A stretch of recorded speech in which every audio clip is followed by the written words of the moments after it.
এদিকে প্রশ্ন উঠছে যে শুভেন্দু অধিকারী বিধানসভা কেন্দ্র নন্দীগ্রামে তৃণমূল বিজেপির মধ্যে কি সেটিং হয়েছে। এই প্রশ্ন উঠছে তার কারণ দীনবন্ধুপুর সমবায় সমিতির ভোটে শাসক দল জিতে গিয়েছে। 50টির মধ্যে 32টি আসনে জিতেছে তৃণমূল কংগ্রেস, বাকি 18টিতে বিনা প্রতিদ্বন্দ্বিতায় জয়ী হয়েছে বিজেপি। সরাসরি আমাদের সঙ্গে এই মুহূর্তে রয়েছে আমাদের প্রতিনিধি হিন্দল দে। হিন্দল, প্রশ্ন হচ্ছে যে নন্দীগ্রাম শুভেন্দু অধিকারীর গড়, আবার যেখান থেকে তিনি আবার বিধায়ক, সেখানে একটি সমিতিতে শাসক দল জিতে গেল, বিজেপি অনেকটা পিছিয়ে পড়লো।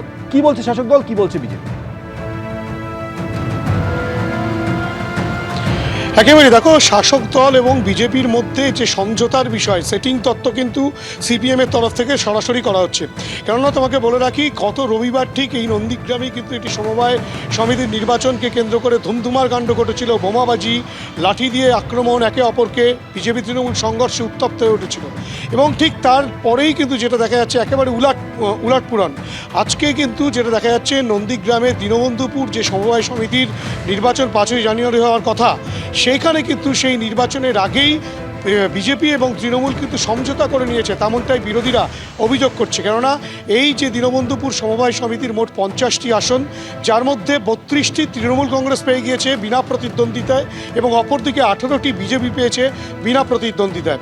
এবং বিজেপি তৃণমূল দুই নেতৃত্বই কিন্তু ওখানে একেবারে স্বীকার করে নিচ্ছেন যে তারা এই বিপুল অঙ্কের যে অর্থ খরচ হয় সমবায় নির্বাচনের ক্ষেত্রে, কেউ বলছেন 2 লক্ষ টাকা, কেউ বলছেন প্রচুর টাকা খরচা হয়, সেই টাকা খরচা সেগুলো তো মানুষের কাছ থেকেই যায়, সেই টাকা খরচ যাতে না হয় সে কারণে কিন্তু মানুষের রায় নিয়েই তারা কিন্তু এই সমঝোতা করেছে। অর্থাৎ বিজেপি 18টি এবং তৃণমূল কংগ্রেস 32টি, অর্থাৎ এই 50টি আসন কিন্তু বিনা প্রতিদ্বন্দ্বিতায় দুজনের মধ্যে ভাগাভাগি করে নিয়ে নেওয়া হয়েছে।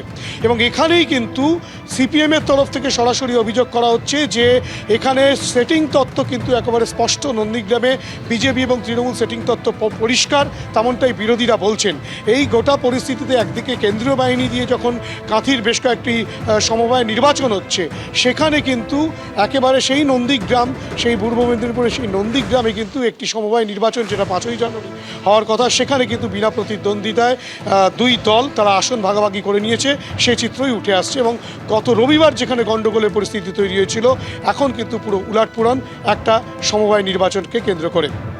ধন্যবাদ হিন্দল। অর্থাৎ এই ফলাফলটা বামেদের দৃষ্টিভঙ্গিতে অপ্রত্যাশিত, কারণ শুভেন্দু অধিকারী গড়, সেখানে শাসক দল জিতে যাচ্ছে, বিজেপি হেরে যাচ্ছে, ব্যাপারটা তা নয়, বরং বিজেপি এবং তৃণমূলের মধ্যে সেটিং হয়ে গেছে, এমন কটাক্ষ করছে বামেরা।